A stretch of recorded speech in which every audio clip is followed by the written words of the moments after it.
Equivalent decimals. Hopefully this helps. Bear with me as it's my first video ever, so I'll do my best. I also don't have any base 10 blocks, which I think would be really helpful to explain equivalent decimals. So I'm going to use a picture I found online, and hopefully it will help to explain. So equivalent decimals, we've learned how to read equivalent decimals. For instance, here it says 6/10. The 6 is in the tenths place, so we read its last name as tenths. If we were to show it in a picture, it would be the same as 6 pieces out of 10. 6 pieces of a whole. So with Mrs. Coe's, I know you were learning about fractions, relating fractions to decimals.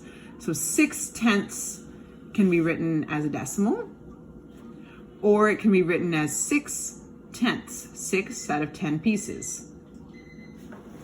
So here is the picture representation of 6/10. Here is the fraction, and here is the decimal.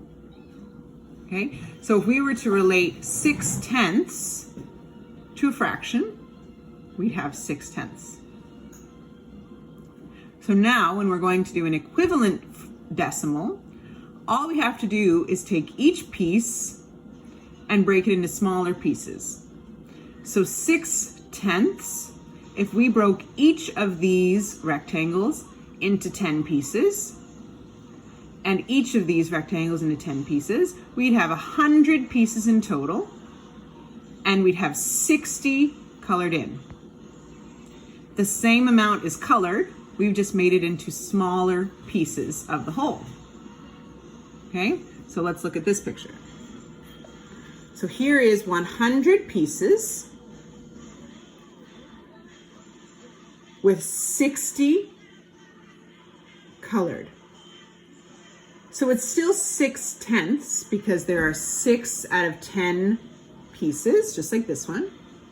But it's also 60 hundredths if we broke each one into 10 smaller pieces. So the same amount is colored. The whole is the same size. The pieces are just smaller. Okay, so 6/10 is the same as 60 hundredths. So let's look at my whiteboard here. 6/10 is the same thing as 60 hundredths. And if we were to take those 60 hundredths and break each piece into 10 pieces, they'd be really small pieces. The same amount would be colored, but we'd have 600 thousandths. There'd be 1,000 in the whole, 1,000 pieces in that chocolate bar, and 600 of them would be colored.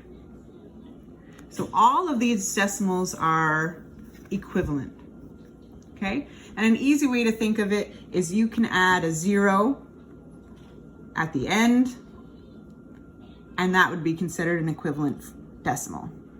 We could add another 0, we could add another 0, and keep going, and those would all be equivalent decimals. Hopefully the picture helped.